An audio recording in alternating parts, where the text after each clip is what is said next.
Assalamualaikum warahmatullahi wabarakatuh. Selamat ketemu kembali anak-anak. Semoga kita semua dalam kondisi sehat walafiat.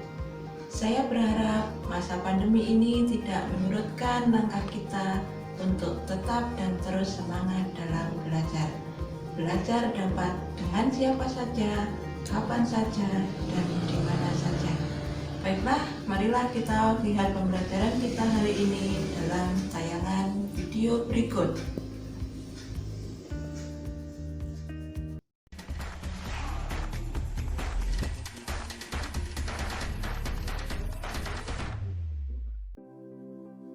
Ketemu lagi anak-anak hebat. Pembelajaran kita kali ini adalah pembelajaran berbasis produk yang berjudul memproduksi frozen food. Sebelum mempelajari, pastikan sudah mengerjakan pretest yang ada di modul. Pretest berupa teka-teki silang yang sudah dilengkapi dengan pertanyaannya. Selamat mengerjakan pretest. Anak-anak hebat, perlu diketahui bahwa produk hasil pengolahan ada dua macam, yaitu produk jadi, hasil pengolahan yang siap untuk dikonsumsi. Yang kedua adalah produk antara, yaitu hasil proses pengolahan yang untuk dapat dikonsumsi memerlukan proses pengolahan lanjutan terlebih dahulu. Produk kita kali ini adalah frozen food, lebih tepatnya berupa kaki naga. Anak-anak hebat, sebelum pembelajaran dimulai, lebih baik kita mengetahui IPK atau indikator pencapaian kompetensi. Adapun IPK kita kali ini adalah memilih dan menangani bahan untuk proses produksi, memilih dan menyiapkan peralatan produksi, mengendalikan proses dan menilai mutu hasil, mengemas hasil produksi sesuai spesifikasi yang ditentukan, melakukan proses pengolahan, menghitung biaya, dan menerapkan cara produksi pangan yang baik atau GMP. Anak-anak hebat, sekilas info tentang frozen food. Frozen food atau makanan beku olahan merupakan hasil pengawetan dengan cara pembekuan yang bertujuan untuk memperpanjang masa simpan. Perlu kalian ketahui bahwa frozen food di Jepang dibuat berbahan dasar surimi, yaitu campuran dari lumatan daging ikan dengan karbohidrat tertentu sehingga teksturnya dapat diperbaiki dan dipertahankan pada suhu beku. Kali ini kita tidak akan membahas surimi, lain waktu kita bisa membahas tentang surimi.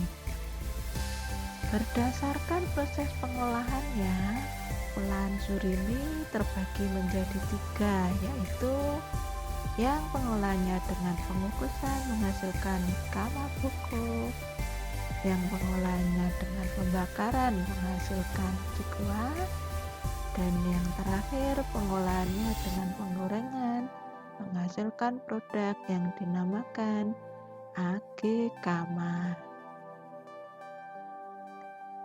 Kamaboko atau dikenal dengan fish cake dibuat dengan berbagai inovasi dan variasi bentuk dan warna untuk membangkitkan ketertarikan konsumen. Berikut dapat disaksikan bahwa berbagai bentuk kamaboko dibuat menarik. Menarik bukan? Begitu pula dengan jikwa dan agekama. Agekama juga dibuat dengan berbagai bentuk, diantaranya bentuk menyerupai hati dan menyerupai emoticon tertentu sehingga akan lebih menarik konsumen. Baiklah, untuk mempersingkat waktu, mari kita menuju ke ruang produksi. Pastikan sebelum memasuki ruang produksi sudah mempersiapkan dengan memotong kuku, memakai masker, mencuci tangan dengan bersih, memakai alas kaki, memperhatikan instruksi yang disampaikan oleh guru pembimbing, dan siap untuk melakukan proses produksi. Anak-anak hebat, berikut diagram alir proses produksi kita kali ini. Diawali dengan persiapan, dilanjutkan dengan penimbangan, selanjutnya pencucian, berikutnya trimming, dilanjut dengan penggilingan dan pencampuran, selanjutnya pembentukan, dilanjutkan dengan pengukusan, berikutnya pemberian bahan pelapis, selanjutnya penggorengan, dilanjut dengan penirisan, pengemasan dan pelabelan, terakhir menghasilkan produk berupa frozen food. Anak-anak hebat, baik bahan maupun produk yang dihasilkan harus memenuhi kriteria. Di Indonesia, kriteria yang umum digunakan adalah kriteria yang dikenal dengan SNI atau Standar Nasional Indonesia. Untuk mendapatkan sesuai kriteria, beberapa yang dapat dilakukan diantaranya adalah pengendalian mutu bahan. Pengendalian mutu bahan meliputi pengendalian mutu bahan baku dan pengendalian mutu bahan bantu.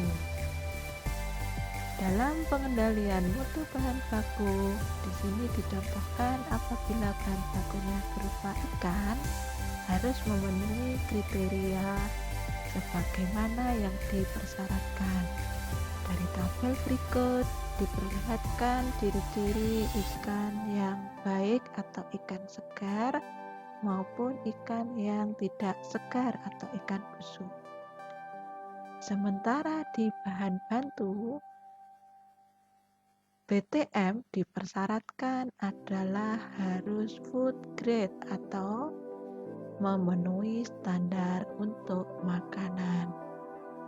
Anak-anak hebat, untuk BTM yang perlu diperhatikan adalah juga harus memenuhi dosis sebagaimana yang dipersyaratkan. Dalam menghitung BTM, ada perhitungan yang didasarkan pada jumlah produk, baik dalam satuan persen maupun satuan ppm. Jumlah BTM dalam satuan persen dirumuskan sama dengan jumlah persen zat kali jumlah produk. Sementara dalam satuan ppm, jumlah BTM sama dengan per mil zat kali jumlah produk. Dalam perhitungan BTM khususnya pada saat penimbangan, harus dipastikan timbangan sudah dikalibrasi. Begitu pula pada saat penggunaan timbangan, sebelum menimbang harus dipastikan skala menunjukkan angka 0. Setelah diberi bahan yang akan ditimbang, maka skala pada timbangan menunjukkan angka tertentu sesuai pada kebutuhan.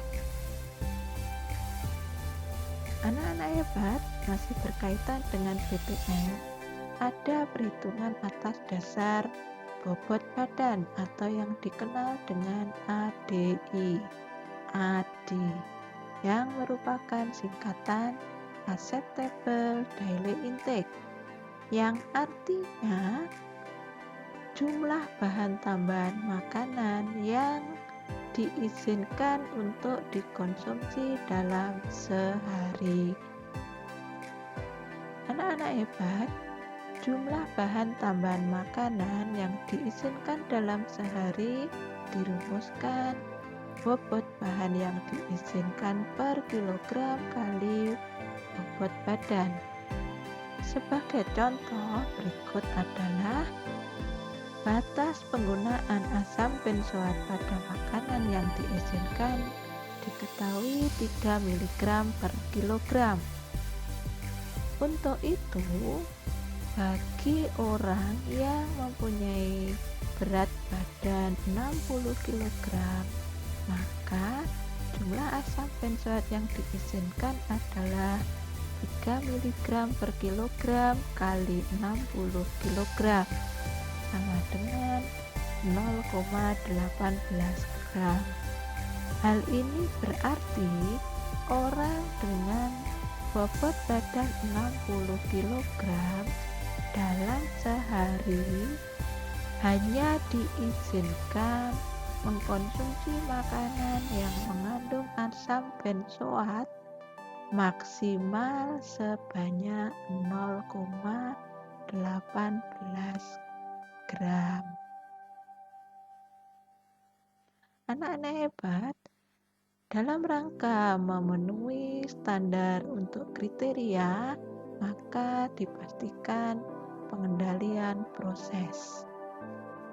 Di sini diperlihatkan pengendalian proses pada pembuatan frozen food yang diawali pada proses persiapan, baik ruang, peralatan maupun bahan, dan proses-proses berikutnya sampai selesai.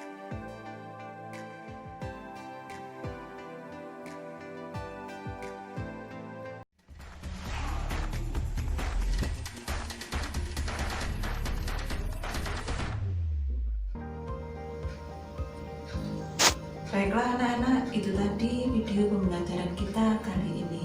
Untuk lebih jelasnya, nanti kita dapat mempraktekkan semuanya di sekolah dengan jadwal sesuai yang telah ditentukan. Salam sehat, semangat, dan sukses selalu. Wassalamualaikum warahmatullahi wabarakatuh.